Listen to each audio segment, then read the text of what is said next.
வணக்கம் குமுதம் டிஜிட்டல் நேயர்களுக்கு வணக்கம். இன்றைக்கி நம்ம பார்க்க போகிற டாபிக் என்ன அப்படின்னா, ஆன்லைனில் எப்படி நம்ம வந்து பணம் சம்பாதிக்கிறது, இதை பற்றி தான் நம்ம பார்க்க போகிறோம். இதில் ரொம்ப ஸ்பெசிஃபிக்காக எல்லாட்டையும் வைக்கிற ஒரே ஒரு கேள்வி, இந்தியாவில் வந்து ஆவரேஜாக ஒரு நாளைக்கு சராசரியாக ஒரு மனிதன் மொபைலில் ஸ்பெண்ட் பண்ணுற நேரம் வந்து குறைந்தபட்சம் 3 மணி நேரம், அதிகபட்சம் 5.5 மணி நேரம் வரைக்கும் ஆவரேஜாகவே செலவு பண்ணுறாங்க. இப்படி இருக்கிற சூழ்நிலையில் நம்ம கேட்குற ஒரே ஒரு கேள்வி, நம்ம பயன்படுத்தும் செயலி எவ்வளோ நேரம் நம்ம பயன்படுத்துகிறோமோ அதுக்கு காசு கொடுத்தா எப்படி இருக்கும்? இதுதான் நம்ம கேட்குற ஒரே ஒரு கேள்வி. இதுக்கு எல்லாருக்கும் வந்து மனசில் வந்து ஒரு சந்தோஷம் இருக்கும், இப்போ இதெல்லாம் வாய்ப்பு இருக்கா அப்படிங்கிற ஒரு தாட் வரலாம். ஆனால் இதெல்லாம் இன்றைக்கி சாத்தியமே. எப்படி சாத்தியம் அப்படின்னா, நம்ம பார்க்க வேண்டிய முதல் விஷயம், நான் வந்து மற்றவங்க ப்ரொடியூஸ் பண்ணுற கான்டென்ட்டை நான் தொடர்ந்து வாங்கிட்டே இருக்கேனா, ஒன்லி நுகர்வோராக மட்டும் இருக்கேனா, நான் ஒன்லி கன்சியூமராக மட்டும் இருக்கேனா அப்படின்னு யோசித்தோம் அப்படின்னா நம்மளால் இதில் பணம் பண்ணவே முடியாது. மற்றவங்க வந்து கொடுக்குற கான்டென்ட்டை ஜஸ்ட் கன்சியூமராக மட்டும் இருப்போம். 2 விஷயம் வேஸ்ட் ஆகும். ஒன்று நம்மளுடைய டைமு, இன்னொன்று நம்மளுடைய எனர்ஜி. ஆப்வியஸாக ஐயோ இவ்வளோ நேரம் வேஸ்ட் ஆகிடுச்சு அப்படின்னு எல்லாருக்கும் தோணும். ஒரே ஒரு சின்ன தாட், அதை லைட்டாக மாற்றினா போதும், நம்மளால் ஆன்லைனில் பணம் சம்பாதிக்க முடியும். என்ன அப்படின்னா, கன்சியூமர் மைண்ட் செட்டிலேருந்து ப்ரொடியூசர் மைண்ட் செட்டுக்கு மாறணும். நுகர்வோரோட மனநிலையிலிருந்து நான் வந்து தயாரிப்பாளர் ஆக போகிறேன் அப்படிங்கிற மனநிலைக்கு மாறணும். ஸோ தயாரிப்பாளர்னால் என்ன, நான் என்ன தயாரிக்க போகிறேன்? எஸ், டிஜிட்டலை பொறுத்த வரைக்கும் கான்டென்ட் தான் ரொம்ப முக்கியமான ஒரு விஷயம். நான் தயாரிப்பாளர் அப்படின்னு சொல்கிறது, அந்த ப்ரொடியூசர் மைண்ட் செட் அப்படின்னு சொல்கிறது, என்னால் என்னென்ன கான்டென்ட்டை கொடுக்க முடியும், என்னால் ஒரு கான்டென்ட்டை கொடுக்க முடியுமா, இதுதான் நம்ம கேட்க வேண்டிய முதல் கேள்வி. சரி, எப்படி கான்டென்ட்டை கொடுக்கலாம்? கான்டென்ட் கொடுக்குறதுக்கு ஃபஸ்ட்டு ரொம்ப சிம்பிளான ஒரு விஷயமா எடுத்துக்கலாம்.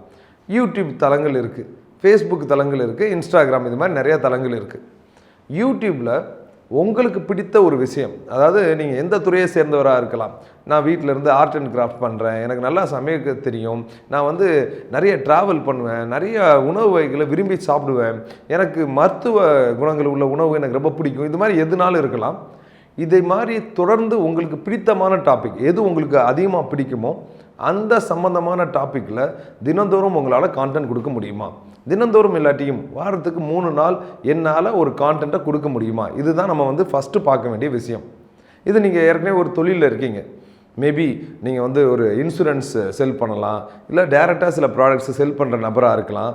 அது மாதிரி வித்துட்டு இருக்கீங்க அப்படின்னா அந்த பொருட்களை பற்றி உங்களால் டெய்லி வந்து கான்டென்ட் கொடுக்க முடியுமா அப்படின்னு யோசிக்கலாம். எனக்கு தெரிந்த நிறைய பேர் வீட்டில் இருந்து வாட்ஸ்அப்லையும் ஃபேஸ்புக் குரூப்லையும் மட்டும் ஆன்லைனில் நிறைய பொருட்களை விற்றுட்ருக்காங்க. பர்டிகுலர்லி ரீசெல்லர்ஸ்லாம் இருப்பாங்களா, மற்றவர்கள்ட்ட வாங்கி விற்கிறதெல்லாம் அது மாதிரி ஆன்லைனில் பண்ணிகிட்ருக்காங்க. நீங்கள் சொன்னால் நம்ப மாட்டீங்க, வெறும் யூடியூப் சேனலை மட்டும் வச்சுக்கிட்டு ஒரு நாளைக்கு 10 to 20 ஆர்டர் பண்ணுற, வீட்டிலேருந்து பண்ணுற அந்த சேலை வியாபாரம் பண்ணிகிட்டு இருக்க எத்தனையோ பேர் சென்னையில் இருக்காங்க. அது மட்டும் இல்லை, அதுக்கு யூடியூப் மாதம் 20,000 30,000 ரூபா கொடுத்துட்ருக்கு. இதுவே ஆச்சரியமாக இருக்கும். இதுக்கு புதுசாக கான்டென்ட் எதுவும் கிரியேட் பண்ணல, அவங்கள்ட்ட இருக்க ட்ரெஸ் மெட்டீரியல் எடுத்து காமிக்கிறாங்க. இதெல்லாம் உங்களுக்கு இருக்குது, நீங்கள் செலக்ட் பண்ணிக்கிறீங்களா, இதை நீங்கள் வாங்கணுன்னா கீழே இருக்க என்னோடய வெப்சைட்டை கிளிக் பண்ணுங்கன்னு சொல்லி கான்டென்ட்டும் ப்ரொடியூஸ் பண்ணுறாங்க.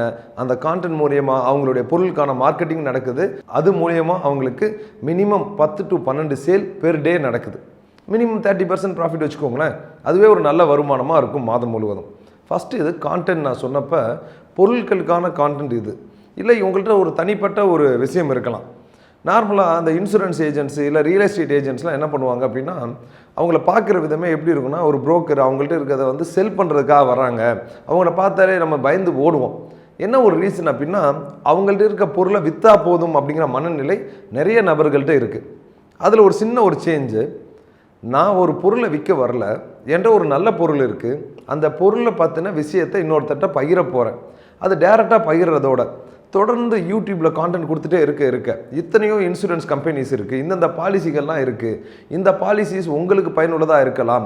உங்களுடைய பண வரவு பேஸ் பண்ணி நீங்கள் இப்படி உங்களுடைய இன்சூரன்ஸ் பிளான்லாம் பிளான் பண்ணிக்கலாம், ரிட்டைர்மெண்ட் பிளானிங்க இப்படி பிளான் பண்ணிக்கலாம்னு சொல்லி தொடர்ந்து யூடியூப்பில் கான்டென்ட் கொடுத்துட்டே இருக்கீங்க. இல்லாட்டி அதுவே வந்து ஃபேஸ்புக்கில் எழுதிட்டே இருக்கீங்க அப்படின்னா உங்களுக்கான நபர்கள் பை டிஃபால்ட் உங்களை பார்க்க வருவாங்க. உள்ளே வரவங்க தான் உங்களுடைய கஸ்டமராக இருப்பாங்க. இது பேர் என்ன சொல்லுவேன் அப்படின்னா, புல் மார்க்கெட்டிங். நம்மள்ட்ட இருக்குது நம்ம புஷ் பண்ணி அவங்கள வர வைக்கிறதோட, என்கிட்ட இது இருக்குது, உங்களுக்கு தேவைன்னா அவங்க வந்து யூடியூப்பில் ஆப்வியஸ்லி தேட போகிறாங்க. என்ன தேடுவாங்க? இன்சூரன்ஸ் பாலிசி, எந்த இன்சூரன்ஸ் பாலிசி வாங்கலாம், எது பெஸ்ட்டு ரிட்டர்ன்ஸ் கொடுக்கும், ரிட்டைர்மெண்ட்டுக்கு என்ன இன்சூரன்ஸ் பாலிசி இருக்குது, பசங்களுக்கு என்ன இன்சூரன்ஸ் பாலிசி இருக்குது. அவங்க என்ன தேடுறாங்களோ அதுக்கேற்ற கான்டென்ட்டு நம்மளுடைய வீடியோவில் இருந்துச்சு அப்படின்னா டெஃபினட்டாக அந்த வீடியோ கீழே உங்களுடைய கான்டாக்ட் டீட்டெயில்ஸோ வெப்சைட் டீட்டெயில்ஸோ கொடுக்க போகிறீங்க, வாட்ஸ்அப் டீட்டெயில்ஸ் கொடுக்க போகிறீங்க. பை டிஃபால்ட் உங்கள் கூட இன்ட்ராக்ட் பண்ண போகிறாங்க. ஸோ ஃபஸ்ட்டு இது கான்டென்ட் க்ரியேட் பண்ணுறது. இப்போ இது உங்களுக்கான கான்டென்ட்டாக நம்ம பார்க்குறோம். இந்த கான்டென்ட் கிரியேஷனை தாண்டி இதில் சிலருக்கு மேபி நல்லா வந்து டிசைன்ஸ் பண்ணுவாங்க. சிலர் வந்து என்ன பண்ணுவாங்க அப்படின்னா நல்ல நல்ல கான்டென்ட்டை எழுதக்கூடிய நபர்களாக இருப்பாங்க. அவங்க எல்லாம் என்ன பண்ணலாம் அப்படின்னா மற்றவர்களுக்கு கான்டென்ட் எழுதி கொடுக்குறது. கான்டென்ட் ரைட்டிங்கே ஒரு செப்பரேட் ஒரு ஸ்கில்லு, டிசைனிங்கே ஒரு செப்பரேட் ஸ்கில்லு. இதை மட்டும் வச்சுக்கிட்டு நான் குறைந்தபட்சமாக சொல்கிறேன், 30,000 40,000 ரூபா வீட்டில் உட்காந்துட்டு உங்களால் சம்பாதிக்க முடியும். எப்போ அப்படின்னா உங்களுடைய நண்பர்களுக்கோ மற்ற தொழில்களுக்கோ உங்களால் அழகான கான்டென்ட்டை தமிழ்லையோ ஆங்கிலத்திலையோ எடுத்து கொடுக்கறதுனால உங்களால் ஏர்ன் பண்ண முடியும். முன்னாடிலாம் வந்து நிறைய பேருக்கு டிசைனிங்லாம் பயம் இருக்கும். இன்றைக்கி கேன்வான்னு ஒரு டூல் இருக்குது, சாதாரண டூல். அதில் ஜஸ்ட் லைக் தட் 5 நிமிஷத்தில் உங்களால் சூப்பரான இம்ப்ரெசிவான போஸ்டர்ஸ்லாம் உங்களால் க்ரியேட் பண்ண முடியும். இன்றைக்கி வந்து ட்ரெண்ட் அந்தளவுக்கு மாறிட்டு இருக்குது. நம்ம வந்து ஒரு மினிமம் ஒரு 2-3 டூலாக அது கற்றுக்கணும். நான் அதிகமாக வந்து மற்றவர்களுக்கு பரிந்துரை செய்கிற டூல் வந்து என்னென்னா கேன்வா அப்படிங்கிற ஒரு டூலு, இன்னொன்று இன்சார்ட் வீடியோ எடிட் பண்ணுறதுக்கான ஒரு டூல் வந்து இன்சார்ட் அப்படின்னு ஒரு டூல் இருக்குது. இந்த 2 டூலை கற்றுக்கிறது மூலயமா கான்டென்ட்டும் கொடுக்க முடியும், உங்களால் இமேஜும் சேர்த்து கொடுத்து அது மூலயமா மற்றவர்களுக்கு கான்டென்ட் கொடுத்து உங்களால் ஏர்ன் பண்ண முடியும். இது வந்து ஃப்ரீலான்சிங் அப்படின்னு சொல்லுவோம். மற்றவர்களுக்கு நீங்கள் வந்து உங்களுடைய கான்டென்ட் எழுதி கொடுக்குறது மூலியமாவோ டிசைன் பண்ணி கொடுக்குறதாவோ ஏர்ன் பண்ணலாம்.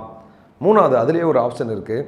நீங்கள் கான்டென்ட் கொடுக்குறத தாண்டி டிசைன் பண்ணுறதை தாண்டி அவங்களுக்கான விளம்பரங்களை நீங்கள் வந்து உங்களால் பண்ணி கொடுக்க முடியுமா, அவங்களோட கஸ்டமர் யாருன்னு அந்த டேட்டாவை உங்களால் கலெக்ட் பண்ணி கொடுக்க முடியுமா, இந்த ஆங்கிள்லேருந்து யோசிக்கலாம்.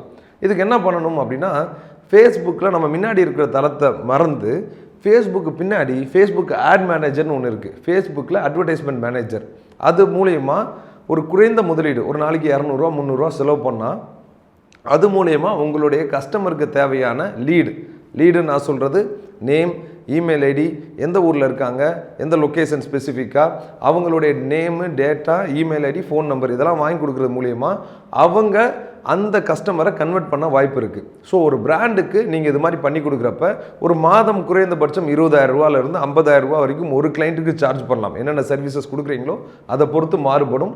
இது மூலயமாவும் நம்மளால் ஏர்ன் பண்ண முடியும்.